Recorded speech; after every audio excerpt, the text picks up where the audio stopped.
entrando, vão participando. Primeiro, a todos presentes, muito obrigado, né? Hoje é um dia muito feliz, nós temos uma pessoa que não só é uma expert, mas é uma pessoa muito querida entre todos nós, uma pessoa que agrega muito e um ser humano realmente muito positivo. Então, me permita ter essa liberdade, doutora, mas a doutora Marielbe tem uma carreira, tem um currículo absolutamente brilhante, advogada, doutora, pós-doutora, membro da Academia Nacional de Economia, presidente do Instituto Pernambucano de Estudos, professora e uma grande conhecedora e ativista da área tributária. Ela também participa de um grupo que está se formando e se estruturando no Brasil e, graças a Deus, decidiu juntar forças com o Instituto, que é o grupo das mulheres tributárias, né? Mulheres voltadas para o tributário. Isso é muito importante, porque não é só uma questão de ter um engajamento feminino, mas é uma questão de ter um engajamento com visões, com experiência muito mais ampla do que muitas vezes ficar numa caixinha pensando igual. Há pouco mais de 6 meses, nós tivemos a aprovação da reforma tributária. Considero que é um marco importante na história do Brasil, que se é necessário, a reforma é necessária. É claro que toda reforma ela traz dificuldades, questionamentos, ela nunca sai perfeita. Agora, é nosso compromisso, é o compromisso do Instituto e de todos aqueles que estão conosco, de tentar fazer o melhor, né? E tentar fazer o melhor começa com o debate. O Instituto, há pouco mais, algumas semanas atrás, saiu na frente, né, antes mesmo do recesso, do retorno, né, do final do recesso parlamentar. Fizemos uma reunião muito importante, onde definimos grupos de trabalhos, onde pessoas vão trabalhar para nos ajudar agora num tema muito importante, que são as leis complementares. Essas leis, elas basicamente, no meu ponto de vista, elas são mais importantes do que a própria reforma em si, porque a reforma é o esqueleto e as leis complementares elas vão ditar as regras de como isso vai acontecer ou não, em alguns casos. Então, nós pedimos e convidamos a doutora para falar hoje um pouquinho sobre sua experiência, a sua expectativa, a sua visão. Doutora, nossa live vai até às 19 horas. A senhora tem aí 25, 30 minutos para transcorrer aí bem à vontade. E depois, até pelo número de pessoas, eu gostaria muito de deixar aberto aqui para as pessoas começarem a fazer perguntas. E se for necessário, a gente faz uma segunda, uma terceira, que é sempre muito bom ter a senhora com a gente. Então, obrigado por participar e eu quero agradecer o patrocínio da live hoje ao Grupo Savoy, que é um dos nossos patrocinadores desde o começo da nossa atividade. O Grupo Savoy do Shopping Aricanduva, que vocês estão vendo aí na tela, tem sempre apoiado membros do Instituto. Então, eu, de coração, mais uma vez, quero agradecer e vou sempre lembrar aqueles que apoiam esse trabalho que nós fazemos há mais de 3 anos em Brasília e que, graças a Deus, está crescendo. Doutora, a palavra é sua. Muito obrigado, seja bem-vinda. Obrigada, Castilho. Obrigada a todo mundo, a todas as pessoas, todos e todas que estão aqui, né? É uma alegria enorme estar aqui com esse grupo de pessoas interessadas exatamente na evolução, no aperfeiçoamento do direito tributário e para falar sobre a grande novidade que eu digo que essa foi a grande reforma tributária, foi a mudança de mindset das fazendas públicas, né? Já temos funcionando muito bem na área federal. Agora o Estado de São Paulo também aprovou uma lei que possibilita o contribuinte regularizar os seus débitos e a sua situação fiscal, né? Então, a matéria de transação, desde o ano 2009, eu já era uma das pessoas que defendia, batalhava pela aprovação da lei, mas só em 2019 saiu a federal e agora, 2024, saiu a estadual, para possibilitar um resgate dos contribuintes, né? Vou compartilhar com vocês aqui a minha apresentação para mostrar o que é que está acontecendo no estado de São Paulo e essa possibilidade de encerrar litígios tributários, que o Brasil é um país que litiga demais. Inclusive, os advogados nas faculdades de direito só aprendem a litigar, né? E ainda não mudaram a cabeça das faculdades para ensinar a gente a fazer acordos e encerrar mais rápido o processo, né? Essa relação fisco-contribuinte, ela sempre foi muito conflituosa. O fisco quer arrecadar mais e o contribuinte quer pagar menos, e cada um com interesses diferentes.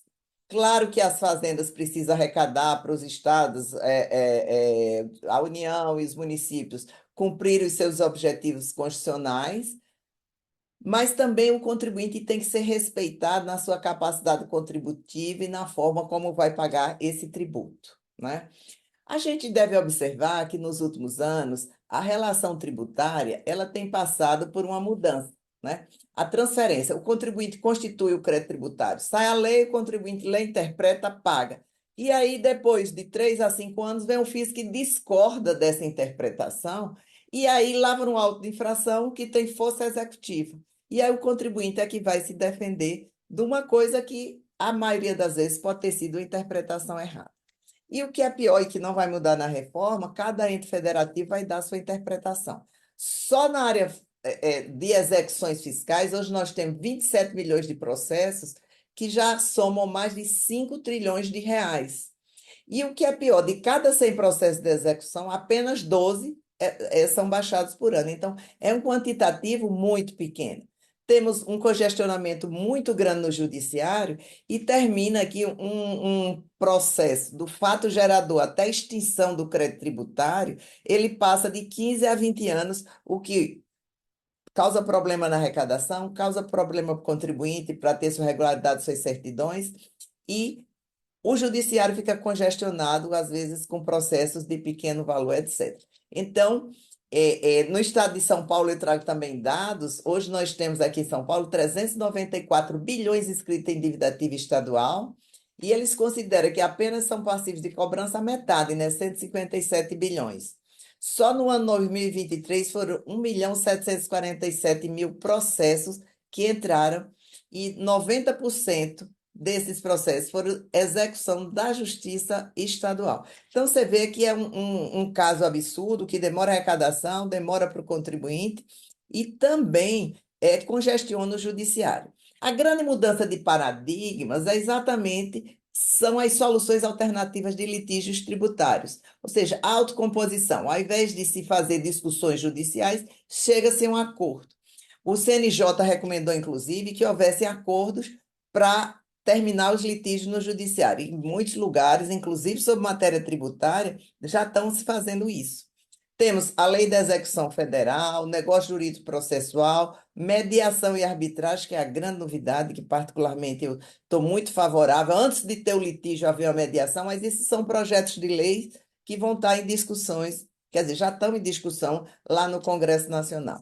Quando a gente fala nessa relação tributária, você tem a Procuradoria, que é o máximo possível, o contribuinte o menos possível. Entretanto, existe uma zona de convergência, ou seja, um fim do litígio, arrecadação e regularização, que é interesse das duas partes, né? Por quê? Porque o contribuinte é um empresário que paga imposto, na realidade ele é pagador de imposto e necessita continuar em atividade para que renda mais imposto e o Estado, União, Estado e municípios, consigam cumprir seus objetivos. A transação tributária não é novidade, já existia lá no Código Tributário Nacional de 65, mas que nunca foi regulamentada, né?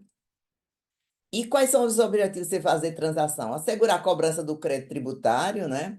e equilibrar o interesse do fisco contribuinte, a técnica de consensualidade entre as partes, evitar prolongar o litígio por 15, 20 anos, né? Eu estou com um caso agora que o cliente começou com 34 anos, o advogado, e ele está com 84 anos, ou seja, 50 anos litigando e ainda não terminou esse litígio, né? E essa regularidade fiscal antecipada, ela tem benefícios e reduções. Por quê? Ora, você tem um processo, se sabe, tem certeza que você vai ganhar, você não vai fazer transação, você vai esperar o final para ganhar o processo e não pagar nada.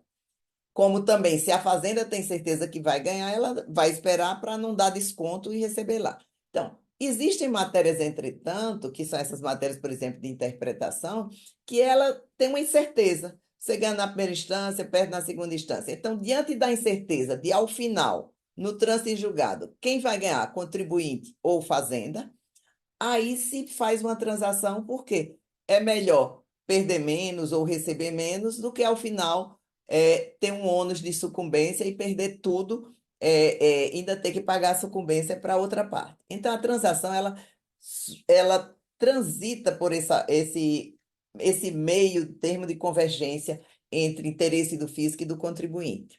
E, na realidade, do lado contribuinte, ela visa superar situações transitórias de crise econômica, por exemplo, depois da pandemia, muitas pessoas pararam de pagar, né? A manutenção da fonte produtora e do emprego, a preservação da empresa, sua função social e o estímulo à atividade econômica, porque, na realidade, o contribuinte, o pagador do imposto, ele é a galinha do ovo de ouro. Ele tem que ficar em atividade para poder realizar. Bom, na área federal, a transação está funcionando muito bem. Essa semana mesmo acabamos de fechar outra transação grande. E eu sempre analiso: olha, tem uma incerteza, se tem certeza que vai ganhar, vamos em frente. Mas se existe uma incerteza, a possibilidade de fazer uma transação com reduções, ela é muito interessante. Em São Paulo, aprovou a Lei 17.843 em novembro de 2023, que foi regulamentada pela Resolução PGE de 6 de fevereiro.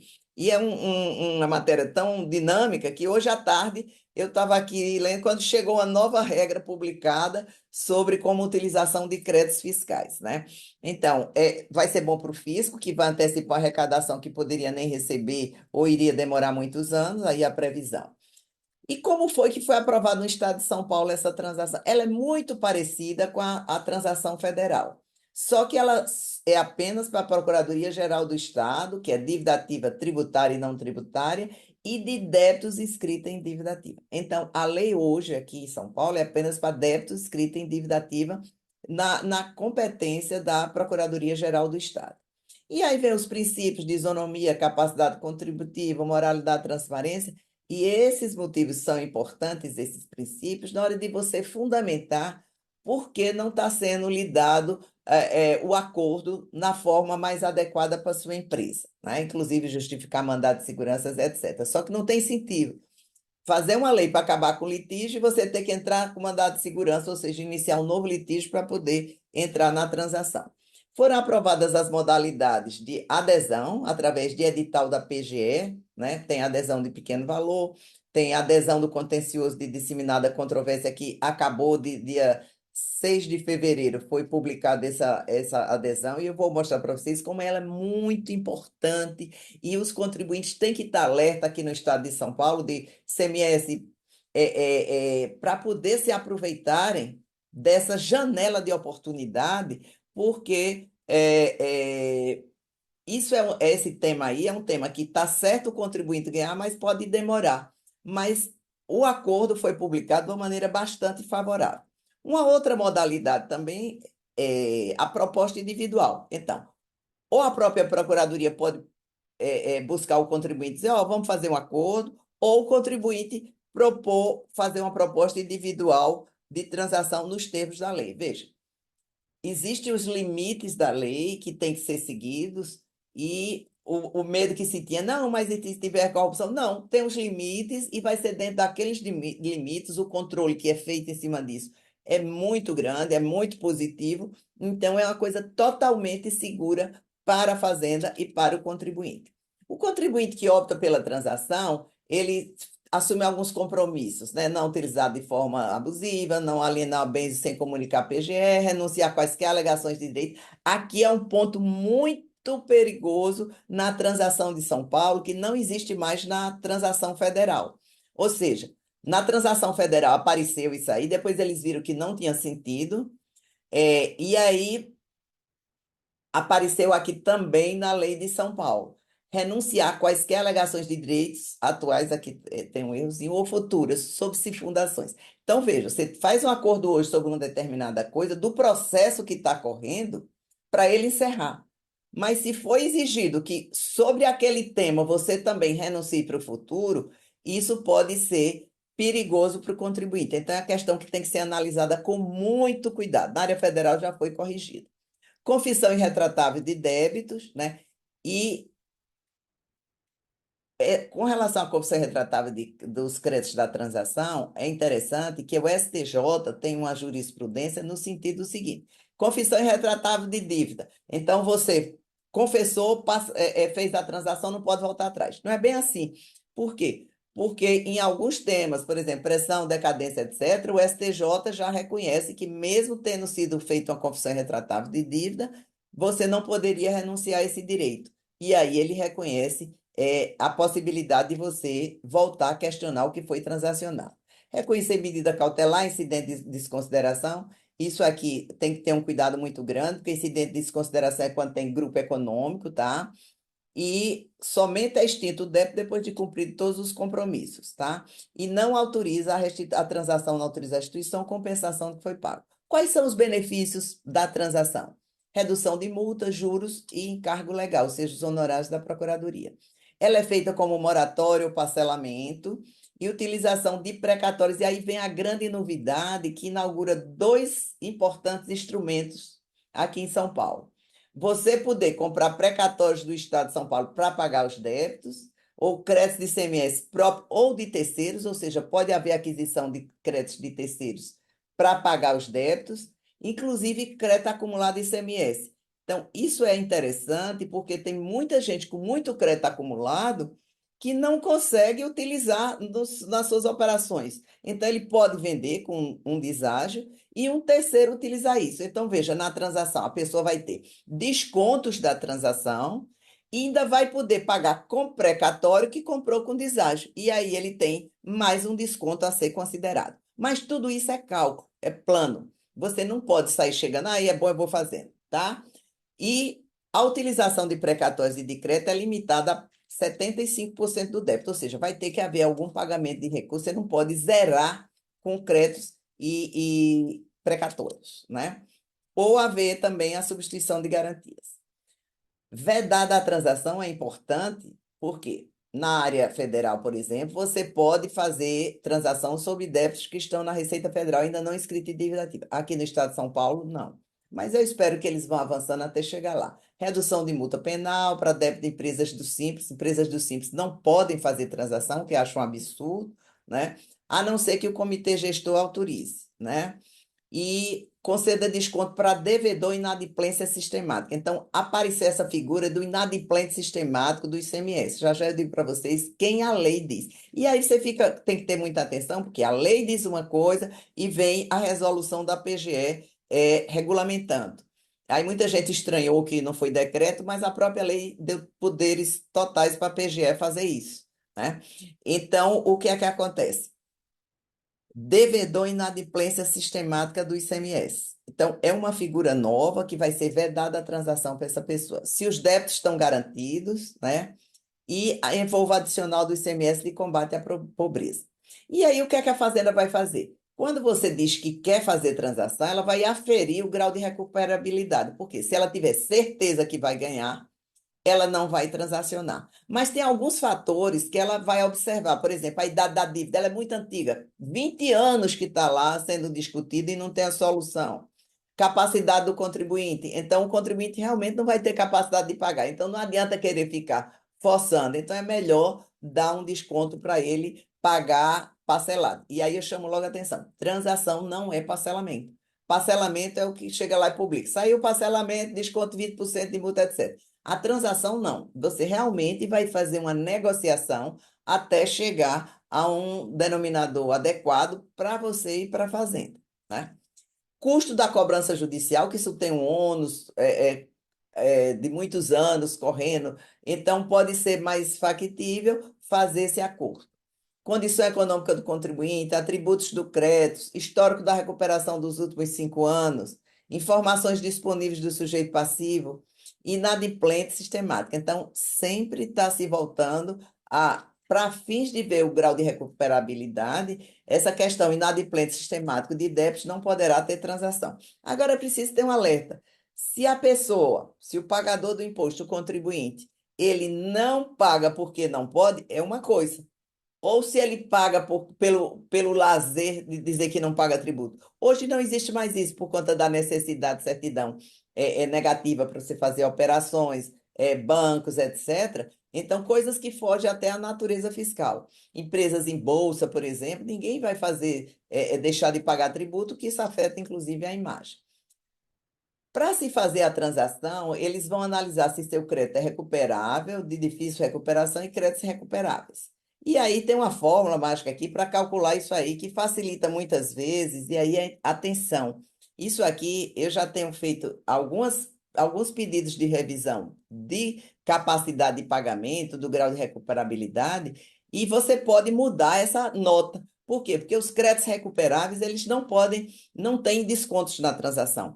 E aí, eu até outro dia estava lá num evento com a doutora Annelise, procuradora-geral da Fazenda, eu disse, é uma injustiça, né? O cara é bom pagador de imposto, então o débito dele vai ter um grau de recuperabilidade maior do que o irrecuperável, por exemplo, em falência, em recuperação judicial. E aí, o irrecuperável é mais beneficiado com descontos, né? Os irrecuperáveis realmente, ou de difícil recuperação, contribuinte baixado pela inaptidão, inexistência de fato, ou seja, aqueles processos que estão lá só para entulhar ou o judiciário, a própria procuradoria, que tem que ficar fazendo um controle de algo que não vai ser recuperado, né?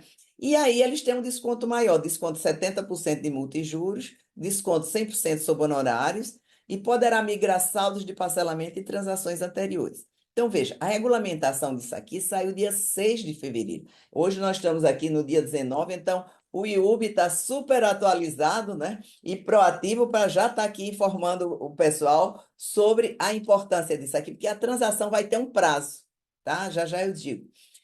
Ou seja, não poderá haver transação para reduzir o montante principal do crédito. Então, ele só vai poder versar sobre multas, juros e encargos. O teto máximo de desconto de multas, juros e encargos é 65%, salvo pessoa natural, micro e pequena empresa e recuperação judicial, que pode chegar até 70%. Então, isso aqui é interessante para débitos mais antigos que têm multas altas. Ou seja, o original é baixo e a multa e juros e encargos é que vai alta. Então, um desconto desse ele é bem representativo. Lembrando que depois do desconto ele ainda vai poder pagar com precatório que ele pode ter comprado com deságio. No caso aqui de pessoa natural microempresa, o prazo será de 145 meses. Já das outras pessoas será de 120 meses, ou seja, 10 anos para pagar esse valor depois da dedução. No caso de débitos recuperáveis, se a pessoa pagar numa parcela única, vai ter 75% de desconto e 65% de pagamento parcelado. Nos débitos de difícil recuperação, é 60% e 50%. O inadimplente sistemático, e aí é importante estar atento que, de repente, alguém pode cair nessa categoria de inadimplente sistemático, que ele vai sofrer algumas outras penalidades, né? Então, quem é sistemático? Nos últimos 5 anos ele foi inadimplente por mais de 50%. A quantidade de obrigações de ICMS vencidas e não pagas, né? O enquadramento na vedação fica caracterizado quando existe uma ou mais inscrição do ICMS declarado, claro, e aquelas condições lá do inadimplemento de 50%. Tem que olhar os CNPJs, né? E aí, no caso, a suspensão da exigibilidade não terá relevância, ou seja, a pessoa pode ter os débitos com exigibilidade suspensa, mas mesmo assim vai haver essa verificação do inadimplemento 50%. Então, isso aqui é importante, que pode ser um caso que exclua isso aí. Mas eu estava vendo uma apresentação que foi o governador, foi a procuradora-geral do Estado, doutora Inês, brilhante ela, assim, está bem empolgada em fazer transações, né? É exatamente que eles estão querendo é, reorganizar esse quantitativo de débitos e, claro, arrecadar logo para aplicar nos objetivos do Estado, né?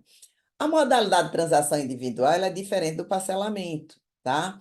Existe uma negociação, só que para se enquadrar aqui, o débito tem que ser superior a 10 milhões de reais, tá?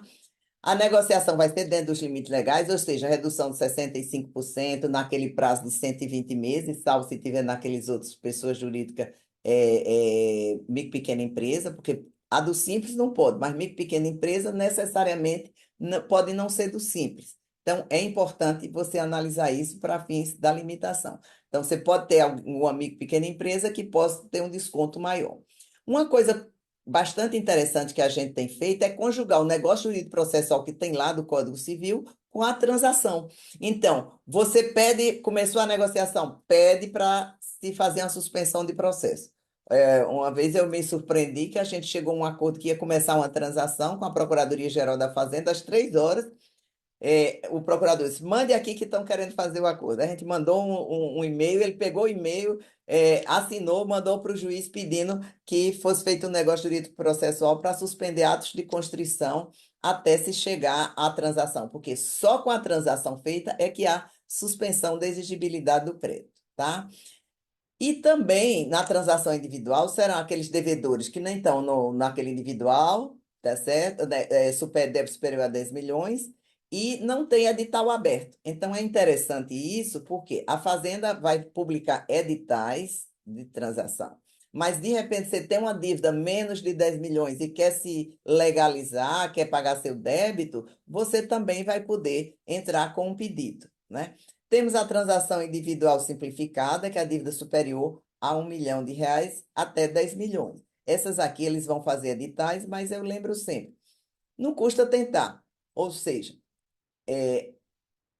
conceder a transação é um ato discricionário da Fazenda, ou seja, da administração tributária do Estado. Entretanto, no interesse da atividade econômica, de haver legalização, etc., você pode conseguir fazer uma transação individual, mesmo não tendo um edital publicado, tá? Tem também a adesão do contencioso pequeno valor, né? O pequeno valor contencioso é montante não supera o limite de alçada, né? Poderá contemplar descontos de juros, limite máximo 50%, quitação de 60 meses, etc., porque essa é pequeno valor mesmo, né? Hoje eu acredito que o limite de alçada deve estar por volta de 20 mil reais. Essas aí a Procuradoria nem vai executar. Só que o nome do contribuinte fica lá no cadastro negativado. Se ele precisar alguma coisa, vai lá, tá lá no cadinho, né? E aqui tem uma coisa muito interessante que foi esse edital que saiu agora, também no dia 7. Foi aberta uma transação por adesão do contencioso de disseminada controvérsia jurídica. O que é isso? É algum tema que está em julgamento, em muitas causas, em muitos processos, e isso está causando a baixa da arrecadação, e os contribuintes, muitos estão sofrendo prejuízos por conta de existirem esses processos, então a própria Fazenda faz um edital de adesão para que essa causa seja encerrada. E aqui em São Paulo tivemos exatamente num caso que eu vou falar para vocês, que é o caso dos juros de mora acima das taxas Selic, tá? O desconto é de 50% do valor do débito, e aí, atenção, 50% do valor do débito, ele entraria o principal, tá? Mas o principal não é reduzido, mas, digamos, você tem um débito de 200. Então, nesse caso, eu vou já explicar, nos juros vão ser dispensados e sobraria apenas 50 para pagar, ou seja, não sobraria mais multa nem juros. Já já eu falo para vocês, que é exatamente esse caso que São Paulo fez. Então, desde 1989, os juros de mora era calculado a 0,13% ao dia, que era acima da Selic aqui no estado de São Paulo. Então, o que é que acontecia? Todo mundo pagava pela Selic, e não só em São Paulo, como alguns estados, eles tinham juros de mora muito maior. E os contribuintes começaram a questionar isso aí. Epa, pera ainda, esse juro é abusivo, é extorsivo, você quer que tem mais lá. E começou a ganhar. Primeiro no Supremo, depois o próprio Tite alterou a súmula 10/2007 para dizer que juros poderiam ser cobrados até o limite Selic. O Tribunal de Justiça de São Paulo também disse que a cobrança de juros é superior inconstitucional, arguição de constitucionalidade. Então, muita atenção quem estiver discutindo essa matéria ou débitos. Pode até não estar discutindo essa matéria, mas tem débitos relativos ao período que é exatamente de 2009 a 2017. Porque também o Supremo Tribunal Federal já disse que juros de mora dos estados têm que ser limitados à Selic, tá? E disse isso em repercussão geral. Daí porque o estado de São Paulo revogou a lei em 2017, mas até 2017 permaneceram essas cobranças. Ora, 2017, 2024 são 7 anos. Então, veja só, tem muito processo ainda rolando sobre isso, tá? E aí, o contribuinte vai ter direito à restituição respeitado o prazo decadencial. Aqui eu questiono, tá? Mas aí é uma outra discussão para a gente pensar e ver o seguinte: espera ainda. Se ele já pagou esse juros extorsivo, ele não vai poder ir atrás porque já decaiu o direito dele, né? E a gente pode discutir, espera ainda. E cobranças inconstitucionais, elas são alcançadas pela decadência? Aí tem uma boa matéria. Então, saiu o edital de transação 1 de 2024, né?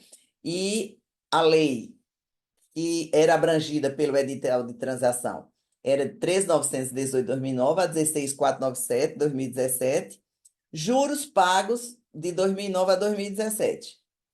O devedor escolhe os débitos, ele não é obrigado a transacionar todos os débitos, não pode incluir débito de fundo de combate à pobreza, e o prazo de adesão, esse é importantíssimo, 7 de fevereiro de 2024 até o dia 29 de 4 de 2024.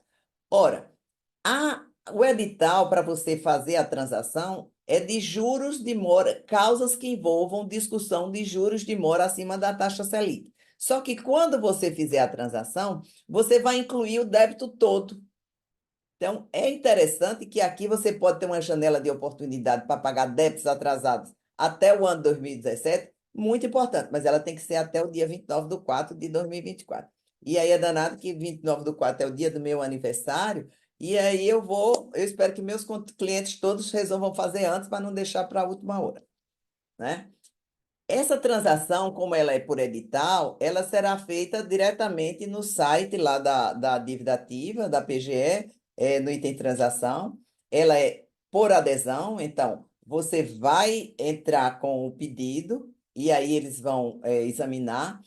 Pode ser utilizado precatório, só que o precatório tem que ser antes da adesão, ele tem que pedir habilitação na fazenda, não pode chegar lá no precatório, e como muita gente está fazendo, inclusive hoje no edital de compensação de ICMS acumulado, saiu dizendo que antes vai ter que ser deferido. Não é a própria pessoa chegar lá no sistema e fazer. Então, tomar cuidado com vários serviços que estão sendo oferecidos por isso. Implica confissão irretratável dos débitos de transação. Porque ela é muito boa, tá? Porque ela diz, não poderá reduzir o valor principal, mas os juros de mora, que é a grande discussão, se eles podiam ou não ultrapassar a Selic, eles serão eliminados. Ou seja, mesmo até o valor Selic que seria devido, eles vão ser dispensados, porque não teria como alterar esse valor a ser cobrado. E aí vem a seguinte questão: desconto de 50% do débito remanescente após a dedução dos juros de mora.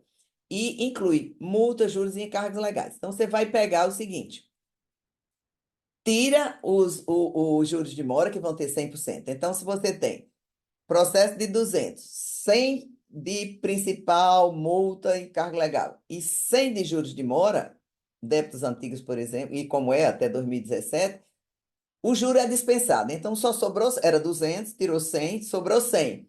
Desses 100, vai ser reduzido de 50%. Então, ele não pode atingir o principal, mas se esse valor de multa for muito alto, porque é débito antigo, você pode ter reduzido para 50%. Ou seja, você devia 200, pode terminar em 50. Se o principal for 60, você só vai poder reduzir 40 das multas. Se o principal for 30, você vai poder reduzir até 50% desse débito. Então, isso é muito interessante e principalmente você vai poder usar precatórios que você está comprando hoje na faixa de 30, 40% de deságio para pagar essa transação. Então, fique atenção ao prazo, que essa tem uma janela de oportunidade. E aí são precatórios, créditos acumulados da própria pessoa ou créditos de ICMS adquiridos de terceiro. Só que esse precatório, esse crédito, ele só pode liquidar até 75% do valor. Digamos no nosso exemplo, que sobrou 50, então ele vai poder comprar um precatório de 50, mas só vai poder reduzir 75% de 50 com ele. Mas ele pode ter o ganho do desconto, ainda mais o ganho na aquisição do precatório com deságio, tá? Lembrando que esses deságios, né, eles vão incidir imposto sobre ele, porque na área federal saiu a dispensa de imposto de renda PIS-CSL, PIS e COFINS e CSL, nesses descontos, mas na área do estado não saiu desconto, até porque ele não poderia dar, porque os outros tributos são federais, tá? É, então, nesse edital PGE de transação, saiu também, o pagamento vai ter que ser 5% em dinheiro e o restante parcelado em 120 meses com taxa Selic, né? Renuncia a qualquer direito, apresenta garantia se mais de 60 parcelas e suspende a execução somente após a transação. Hoje saiu essa norma e ela é muito importante. Eu vi agora à tarde, inclusive, foi publicado no Diário Oficial, né? Que ela fala sobre compensação de créditos acumulados de ICMS e de produto rural para compensação com débitos inscritos em dívida ativa. Então, a compensação do débito só pode isso foi a Procuradoria-Geral do Estado e a Secretaria da Fazenda, tá? Então, só pode ser compensada até 75 após os descontos de imposto, multa, atualização. Os créditos terão que estar disponíveis, o cedente vai ter que ter esses créditos disponíveis na conta corrente, tá? Ou se for dele próprio. E aí vai ter que ser examinado antes pela a disponibilidade do crédito pelo coordenador de fiscalização que fará a reserva do crédito. Aí ele já reserva aquela parte do crédito que ninguém mais vai poder utilizar. O delegado regional tributário decidirá sobre o pedido, que vai ter que pedir antes essa homologação desse crédito, né?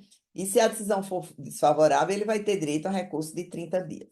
O que é que eu aconselho muito quem vai trabalhar com transação? Analisar esses aspectos, o passivo fiscal do contribuinte, a situação econômica, fazer uma estratégia e observar a legislação, porque nem sempre o contribuinte tem o débito, é uma boa oportunidade, mas ele pode não ter condição de entrar com aquela transação naquele momento. Então, é importante analisar. Uma coisa que a gente tem feito muito lá no nosso escritório é o seguinte: você conhece o passivo fiscal? Não é assim, tem passivo, vamos fazer uma transação. É a gente dar uma analisada, porque uma coisa é o passivo que está lá inscrito em dívida ativa, e outra coisa vai ser, depois de uma análise, o que é efetivamente devido, o que é discutível, o que é indevido.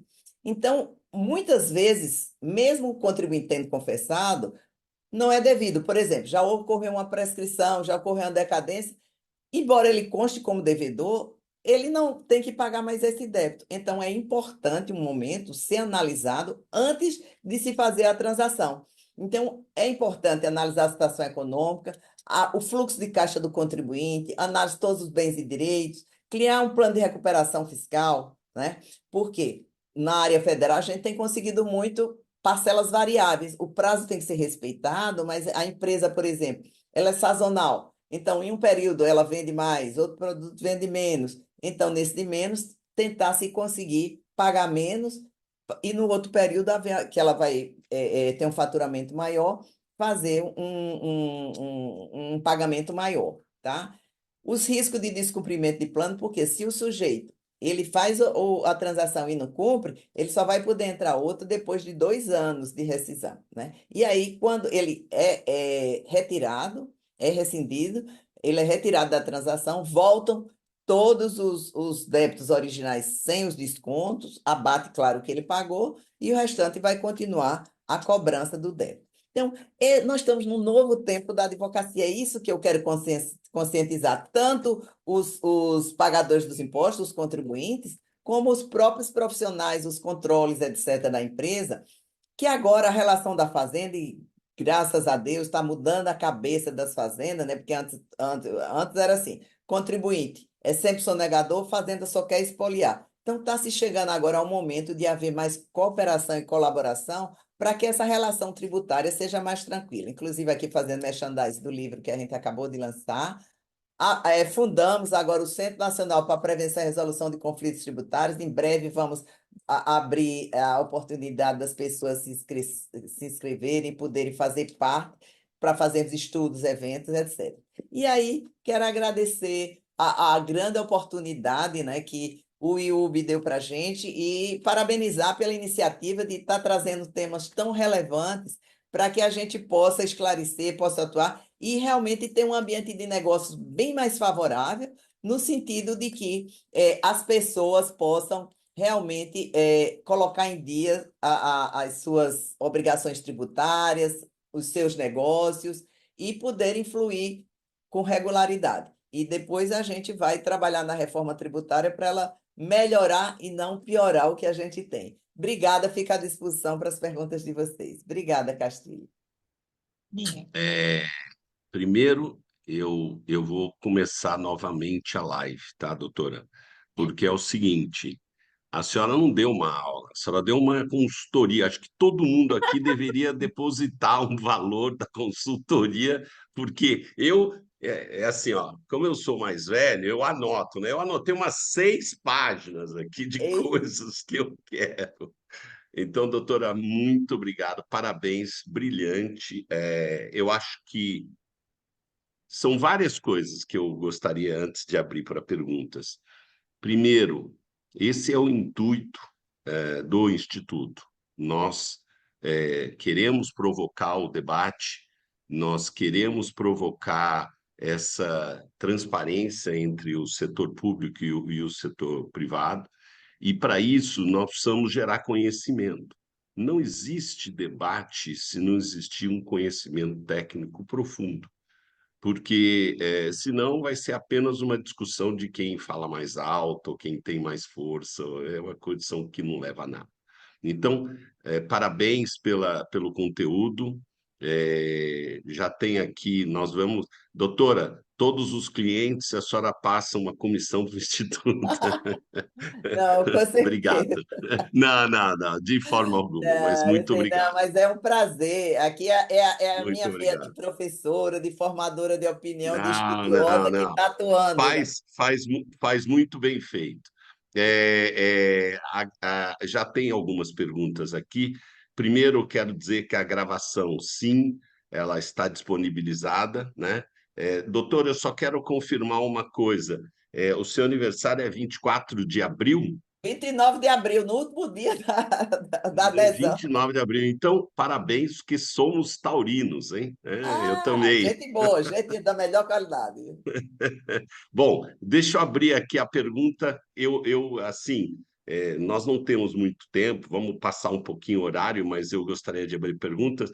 E para não ficar chamando aleatório, eu pediria àqueles que têm interesse, levanta a mãozinha aí e a gente começa. Mas eu já vou direcionar um que eu sei que é um fã, né, da senhora, como eu sou, que eu não sei se ele está à disposição, porque ele estava no carro, mas eu queria convidar o Paulo Cavalcante, nosso grande apoiador, presidente da Associação Comercial da Bahia, a mais antiga do país. Ô, Paulo, você está por aí? Estou, meu amigo. Estou aqui, já saí do carro, já estou em casa aqui assistindo essa aula. Maravilha, É como você falou, maravilha. realmente é uma grande consultoria. A gente tem que aprender todos os dias. Importante. Vamos fazer transação na Bahia para eu ir para aí e a gente comer a acarajé Com da. certeza, nós estamos, é exatamente isso. Nós somos colegas também, né? Aqui não só o presidente da Associação Comercial da Bahia, mas nós temos também aqui o nosso núcleo jurídico e eu também sou, também além de empresário, advogado também, né? E efetivamente esse assunto nos interessa muito. Depois do Castilho, ou eu posso lhe passar também aí um pouquinho da história do grupo, do nosso grupo, e isso interessa demais, porque não é como você colocou, efetivamente, né, a galinha dos ovos de ouro, que o Estado termina matando, né? E termina perdendo a arrecadação tão importante para o nosso Estado. E a transação realmente é um avanço importantíssimo para a gente. E aqui na Associação Comercial da Bahia, na Bicentenária Associação, como ele falou, a primeira das Américas, a gente tem um CONSEMPRE, que é o Conselho das Entidades Empresárias Produtivas do Estado da Bahia, que não passa pelas federações do Sistema S, mas sim pelos sindicatos, associações. E é importantíssimo também, até como o Castilho colocou, a gente estender isso, porque tem muita gente interessada nesse assunto e está se esgotando o tempo. A informação boa foi a questão dos estados. O pessoal estava colocando de São Paulo, que nos interessa muito. Particularmente me interessa assim. Nós estamos fazendo, sim, pensando na transação, fazendo pesquisa, e tem muita informação mais do que isso, né? Existe também uma questão que é importante, Castilho e Mari, que é a gente termina sendo tão perseguido hoje, a questão hoje da execução fiscal e a forma como nosso judiciário da área de execução fiscal entende, eles nem avaliam o que você está dizendo, questões claras como prescrições e etc., e vão lá mantendo a gente, o pior, bloqueando o patrimônio, bloqueando, impedindo, lançando na CDA. É realmente uma tortura para qualquer empresário que caia do desacerto, da desgraça de cair na mão do Estado. É horrível. E eu diria até o seguinte, eu diria até mais. Às vezes é importante se pensar nessa transação, até mesmo para aquelas questões que você tem certeza absoluta que não deve, mas pelo tempo e pelo prejuízo que ela causa à empresa, é melhor, às vezes, até você parar, sentar, arrumar e acabar. Porque, como você falou, 15, 20, 30 anos a pessoa querendo andar e sem poder é um atraso de vida. A gente tem que olhar para frente, né? Deixar o retrovisor aqui, e às vezes é importante nem ter razão, mas ser feliz ou então continuar progredindo. É isso aí. Muito obrigado, a satisfação, obrigado, Castilho, obrigado, a satisfação imensa. É uma aula, estou à disposição. Tá bom? Um abraço. Obrigada, Paulo. Doutora, só completando, eu li em algum documento nesses últimos dias que o prazo médio de uma disputa nesta condição no Brasil são 18 anos, prazo médio. Eu fiquei horrorizado. Nós temos uma pergunta do Vitor Thaler. Vitor, abre o seu microfone aí e manda ver. Boa noite, tudo bem? Eu gostaria de parabenizar a Fala um exposição. pouquinho mais Aqui onde eu alto, estou, a Vitor, está internet muito está... baixo. Oi, boa noite, estão me ouvindo? Agora sim. Eu estou aqui numa região com a internet está muito instável. Eu não sei se vai dar para ouvir bem.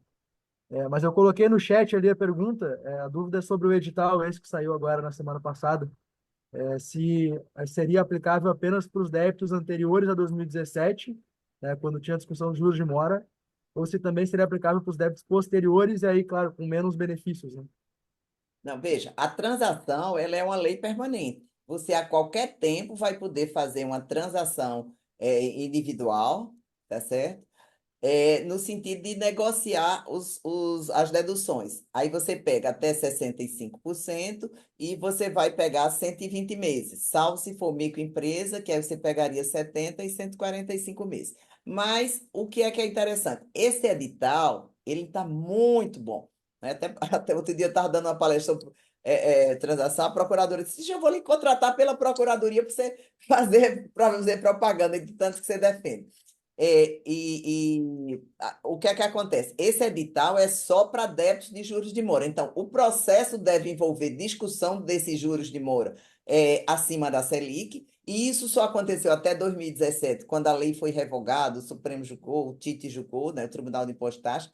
E aí, nesse caso, esse edital só se aplica para esses casos, tá? Mas a transação, ela permanece, você vai poder fazer pedido de transação, de negociação de outros débitos posteriores, etc., ou que não envolva essa questão de juros de mora. Até 2017, toda discussão, mesmo aquela que você não estava discutindo no processo, mas tem os juros de mora cobrados acima da taxa Selic, você pode aderir a essa transação. Então, isso é uma coisa importante para todo mundo que tem processo judicial do Estado de São Paulo, provavelmente tem discussão de juros de mora dentro dela, porque até então ela era calculado acima do valor. Depois de 2017, não, mas você vai poder fazer transação não por adesão com base nesse edital, mas você vai poder fazer transação com base na lei de transação que foi regulamentada por aquela resolução 6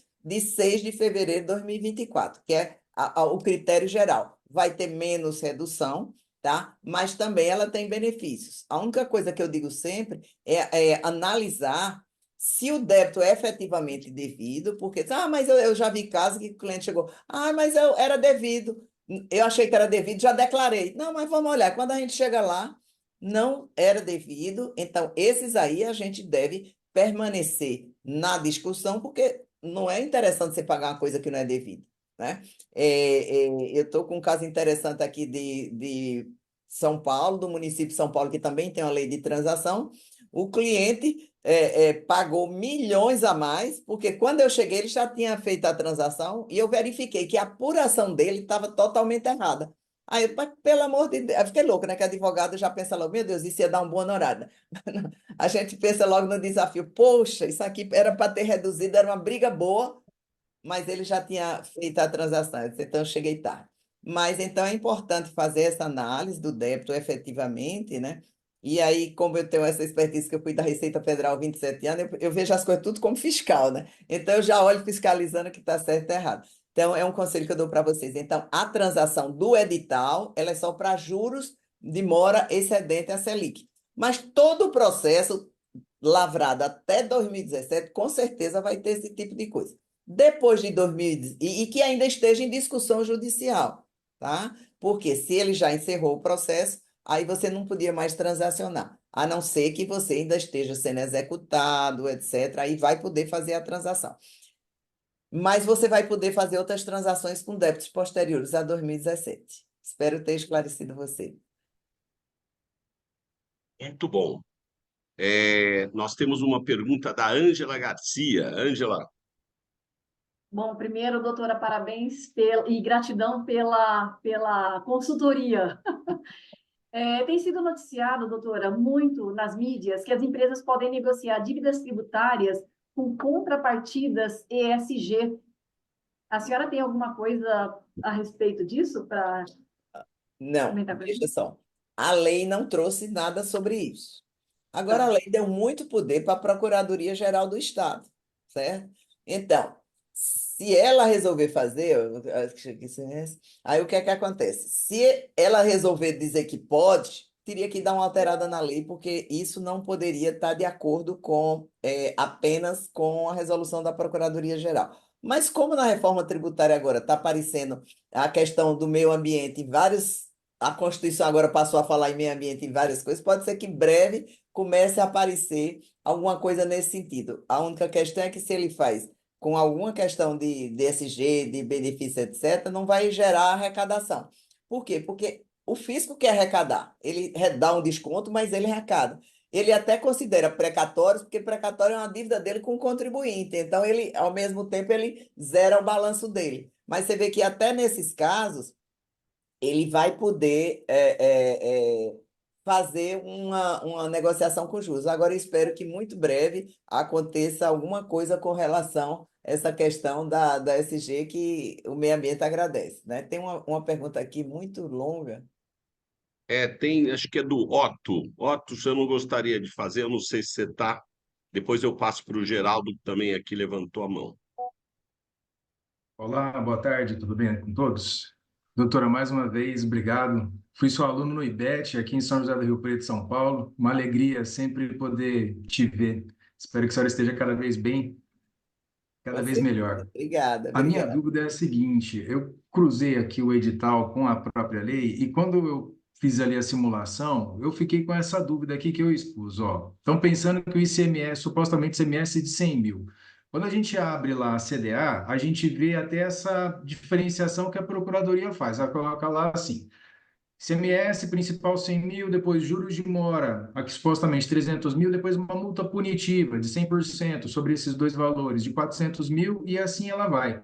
Quando eu abri o edital e eu vi, eu fiquei com essa dúvida. Eu falei, pera um pouquinho, eu fiz até uma simulação aqui, E não me fez muito sentido esses descontos desse edital, porque é, Veja, você redução aqui teria ó, juros de mora, ele botou o caso dele no chat, é interessante vocês consultarem lá, né, para a gente ver. Juros de mora, 300, esse encerraria, né? Tá? então, O juros sobre, de multa punitiva, esse não está abrangido nesse desconto dos 100%. É só juros de mora. No caso, o que estaria abrangido seria multa punitiva e juros da multa punitiva, ele teria desconto de 50%. Ou seja, o sim. débito dele, que seria 500, né? Não, quanto foi que deu a soma dele?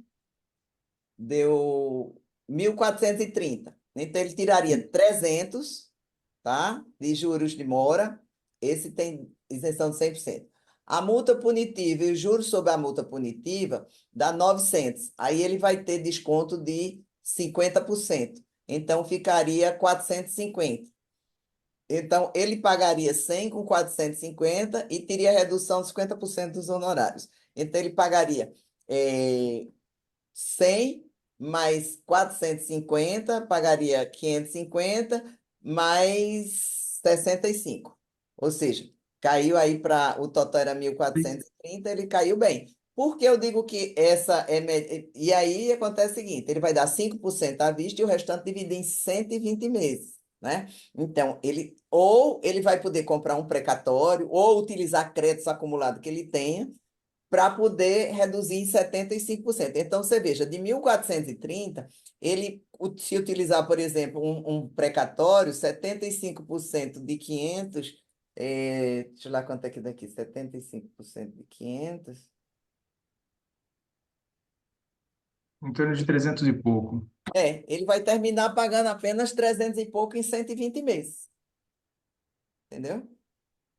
Então, é por isso que eu fiz a pergunta, professora, porque eu ainda fiquei na dúvida se era qual era o desconto, se era o juros de mora ou os juros da multa punitiva. Não, é o juros de mora, porque a Ah, discussão era juros de mora que eles estavam sendo cobrados em percentual acima da Selic.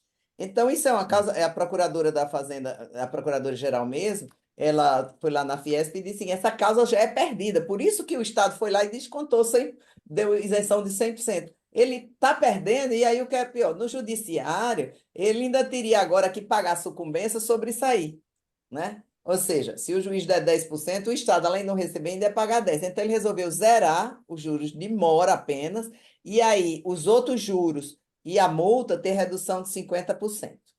Tá? ok. Obrigado. Muito obrigado, doutora. Obrigado, Otto. Eu queria passar a última pergunta para o Geraldo, que é do grupo Habibs. Geraldo, bem-vindo, boa noite. Sua pergunta. Boa noite, só uma correção, é George, tá? Não é Geraldo, não, mas George, perdão, é perdão, isso, perdão. não tem problema não.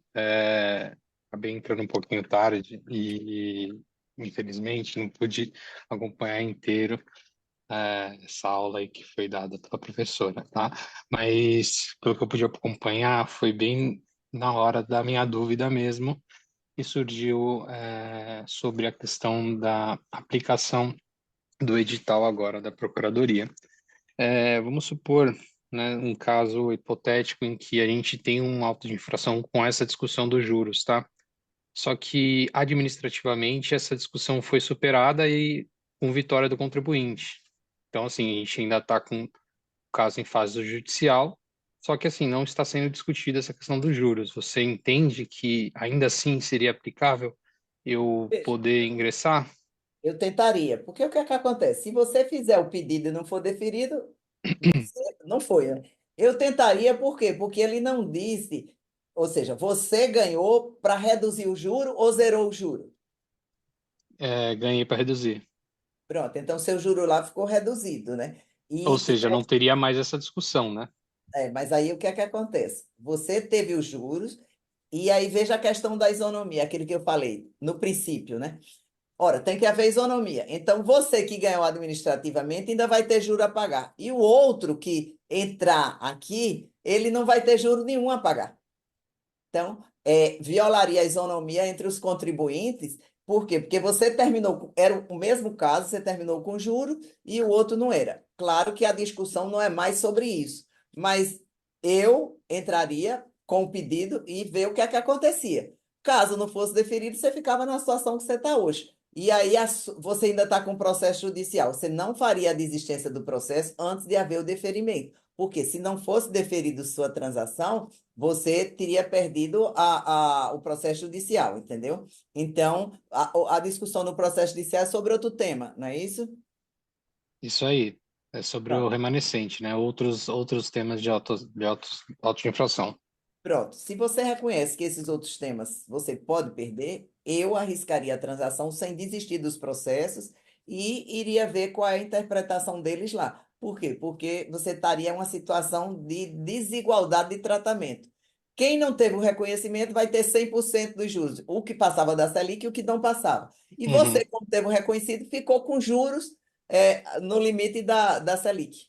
Entendeu? Entendi seu ponto, eu também concordo, tá? Eu queria só fortalecer meu entendimento sobre o tema, Mas tá? é uma tentativa porque você não sabe o que é que o fisco lá vai entender, né? Claro, claro, com certeza. Obrigado, viu? Nada, prazer, viu? E você Bom, não pôde assistir, pessoal, mas vai ficar gravado, né, Castilho? Então, isto. E nós vamos.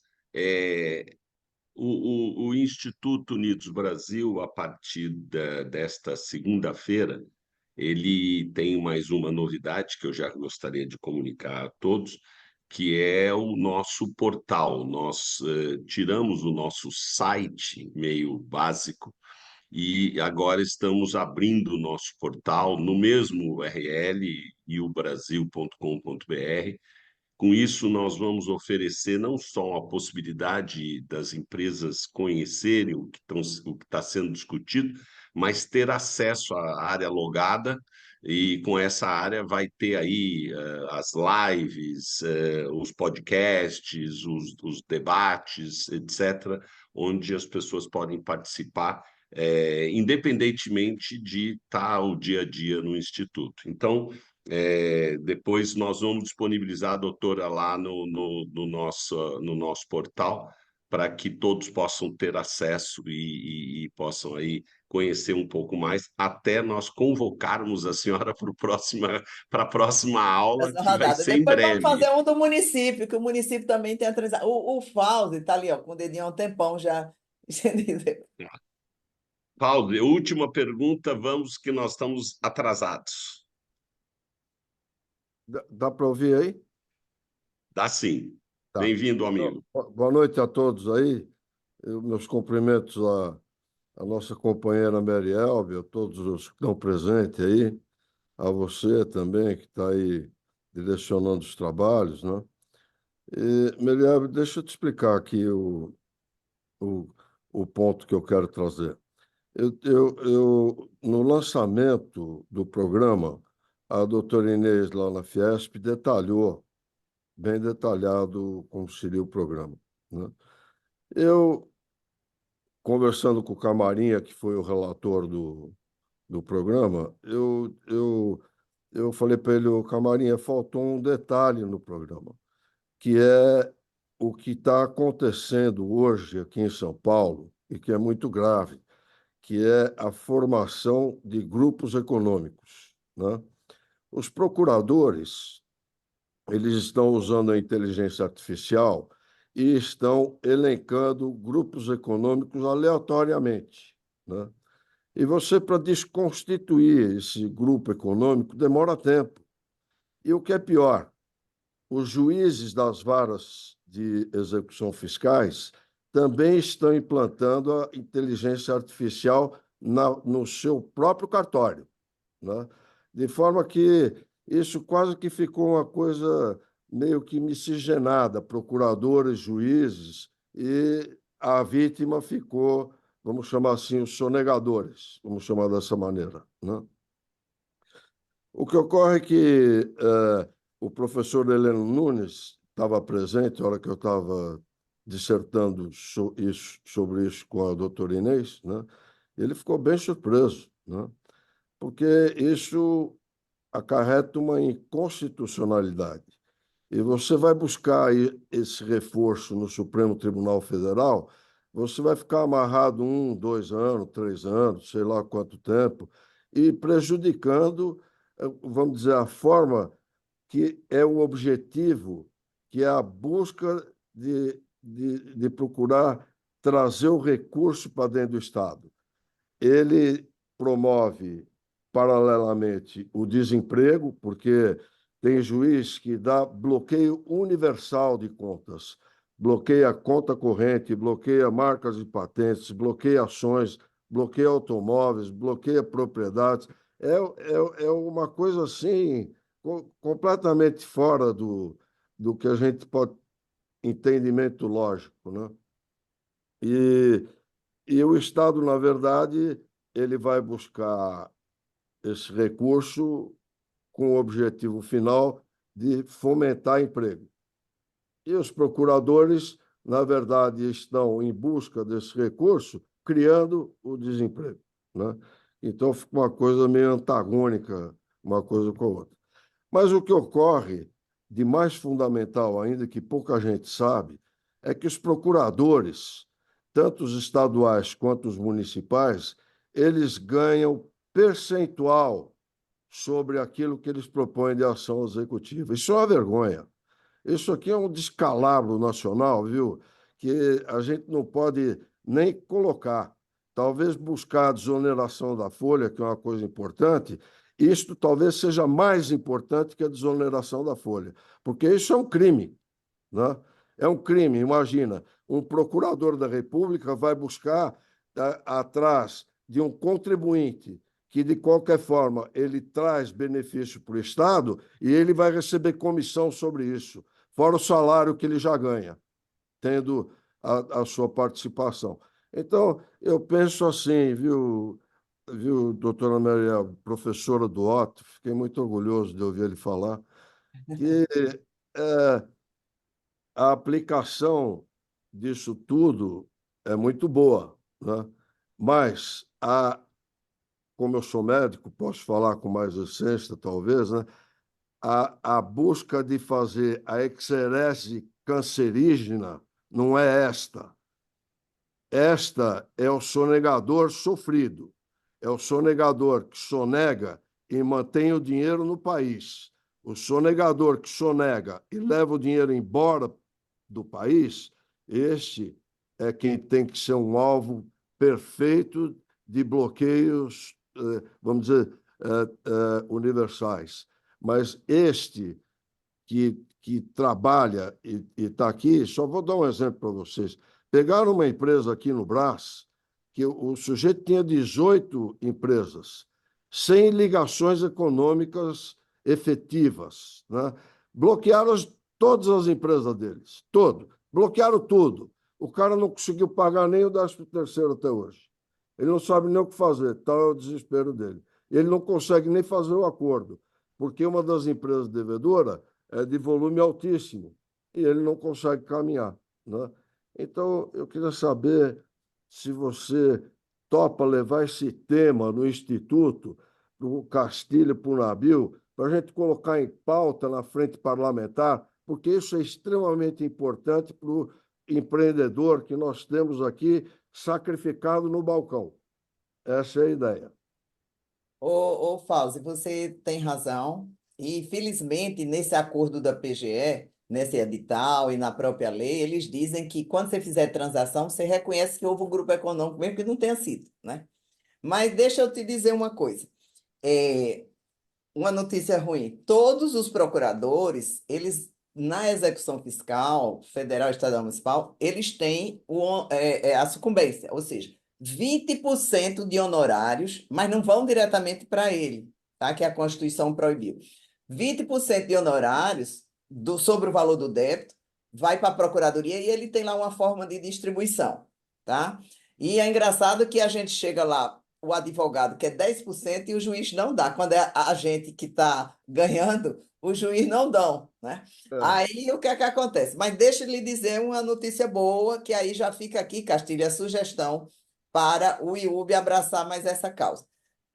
Estão sendo votados vários projetos de leis para regulamentação do processo tributário, tá? Inclusive, no dia 6 de março, eu vou estar lá no Senado, na audiência pública, falando sobre o Código de Defesa do Contribuinte, tá? Então, a gente abraçar alguma coisa nesse sentido, esses projetos vieram de professor, de jurista, foi a ministra Helena Costa, Regina Helena Costa, o professor Marco Livre, todos os amigos que fizeram, né? E essa forma de fazer a desconsideração de qualquer jeito, ela é abusiva, tá? Muitas vezes sem prova, só por deduções. No momento eu estou com um caso desse, nossa, deduziram até a irmã do homem, que por acaso ela teve por lá prestando serviço, né? Botaram, incluíram, pegaram dinheiro da conta dela, pegaram imóvel dela, etc. Então, essa questão de desconsideração da personalidade jurídica tem que ser instalado um IDPJ antes, para apurar antes dos atos né? Então, veja só a seguinte questão. A gente deveria abraçar essa causa para, nesses dispositivos que estão sendo, a Lei Complementar 125, que é o Código de Defesa do Contribuinte, que todo mundo dizia Código de Defesa do Consonegador. Então, eu acho que aí tem que ser colocadas as vedações, que também, Castilho, nesse grupo que a gente está falando sobre a regulamentação da reforma tributária, a gente já está no grupo, né? Nos grupos. os grupos que vocês montaram, né? Então, a gente também pode discutir isso na regulamentação do comitê gestor. Porque, Sim, olha, se é para sim, simplificar, aí você vai ter fiscalização federal, estadual e municipal, as três vão poder fiscalizar, porque agora é tudo um sim, imposto só, né? E você vai ficar sujeito a interpretações e esse tipo de abuso. Então, você tem toda a sim. razão, Fausto. E conte comigo, e aí, realmente, Castilho, eu acho que a gente tem agora duas oportunidades para trabalhar Muito nesse fortes. de mitigar esses poderes amplos com relação a essa questão da desconsideração da personalidade jurídica para incluir sócios e pessoas que não têm. Eu tive um caso uma vez que botaram a mãe de 90 anos do homem que já tinha morrido. E aí ela botou lá como uma responsável tributária. A mulher morreu, o que é que a gente faz? Desenterra para poder ela vir ser responsabilizada, para você ver que às vezes tem um abuso total, mas aí volta a elogiar a iniciativa do IUB de começar a... Porque a gente fica só reclamando muitas vezes e não age. Essa hora de agir é agora, na hora que está sendo feita a lei, na hora que está sendo vedada. A gente tem que, nessa lei, botar limites aos poderes. Não é que eles não vão poder fiscalizar. O sonegador, o fraudador, ele mata. E aí eu quero... Veja, você deixou de pagar tributo, você não é sonegador. Você é inadimplente. É diferente. É Sim, sim, inadimplente porque, por sim. algum motivo, você não pôde pagar. Tá? É diferente daquele que usa fraude, que usa outros mecanismos, manda dinheiro para fora, etc. É diferente. Então, isso tem que ser garantido o bom contribuinte. E eu tenho batalhado muito isso junto à Procuradoria-Geral da Fazenda Nacional, que isso não pode acontecer. Mas você tem razão e conte com a gente aí. Já convoquei também Castilho. Castilho é bom que a gente convoca, aí ele deu topo, aí faça o trabalho. João Meré, Muito obrigado bom. pela Pause, iniciativa. obrigado. Eu, Bom, Castilho, só para gente, complementar aqui, só para Oi, perdão. complementar, um dado muito importante é o seguinte, que os procuradores não é somente o valor atribuído pelo juiz, né? O que ocorre é que tem procurador aposentado, Castilho, você não vai acreditar. O cara recebe 400, 500 mil reais por mês, por conta da caixinha das ações praticadas durante o curso da vida de trabalho dele. Isso não é público. Tem que tornar isso público. Nós estamos aí para fazer esse serviço, né? Para a gente desvelar isso aqui e trazer para dentro de que o trabalho do empreendedor, do empresário, do funcionário, é um trabalho efetivo para dar benefício e conforto para eles. E não eles fazerem o contrário do lado de cá. Essa é a minha mensagem. Muito obrigado. Castilho, deixa eu só ver aqui. O Não, Otto, pois não. obrigada. Olha, adorei você, é um aluno realmente brilhante. Ó, ele até disse que eu já escrevi sobre isso, nem me lembrava. Eu publiquei um artigo sobre essa questão de responsabilidade tributária e grupos econômicos, né? Lá na editora Lumius, eu nem me lembrava. Foi em 2020, eu já nem devia ter me esquecido, que é recente. Mas obrigada, Otto, pela lembrança. Pessoal, eu primeiro de tudo agradecer a todos pela participação. Eu queria agradecer mais uma vez ao Grupo Savoy, ao Shopping Aricanduva, pelo patrocínio e o apoio desta live. Eles estão sempre conosco. É um grupo muito estruturado, de gente muito séria, que gosta muito de apoiar o Instituto e que tem feito um trabalho brilhante. E agora, um agradecimento especial à nossa guru, não, já não vou chamar professora, porque já virou guru, Marielbe, muito obrigado. Não, você é parte da casa. Eu já tem a chave do Instituto, não precisa pedir permissão, entra a hora que quiser. Marielbe, doutora, obrigado pela aula, pela consultoria, pelo apoio, e pode ter certeza que nós vamos provocar mais debates como esse, porque esse é um tema que interessa muita gente, é um tema de muita precisão, que muita gente desconhece detalhe, e com isso o empresário perde muito, perde direitos, perde oportunidades, e fica muito mais preocupado sem saber exatamente o que fazer. Então, doutora, muito obrigado, suas palavras finais, e agradeço a todos que estão aqui, que participaram. Hoje nós tivemos, doutora, em alguns momentos da live, mais de 50 pessoas participando, então é um sucesso mais uma vez. Obrigada, eu que agradeço, Castilho. É um privilégio estar aqui com vocês e essa troca de ideias sempre me enriquece, né? Porque também eu vejo os casos práticos, que não só dos meus clientes, para exatamente nos irmanarmos e juntarmos nessa luta para ver se a gente tem um sistema melhor, porque o que é que acontece? A gente quer que o sistema tributário funcione, o fisco arrecade, mas também que o contribuinte só pague realmente aquilo que seja justo dentro de sua capacidade contributiva, sob pena de matar a galinha dos ovos de ouro. Sim. Senhor. Bom, gente, boa noite mais uma vez. Castilho, Muito obrigado a todos. Castilho, só Uma uma salva de última palmas para a ponderação. Marielbe. Onde que vai ser disponibilizado o vídeo? Oi, Jorge. George, eu vou ver aqui com a Ariana, que é a nossa executiva, eu vou ver o local, mas vai ser disponibilizado no nosso portal, tá bom? Tá bom, obrigado, viu, gente? Desculpa. Nada. Não, que isso. Um abraço a todos, uma ótima noite. Obrigada, boa noite. Tchau.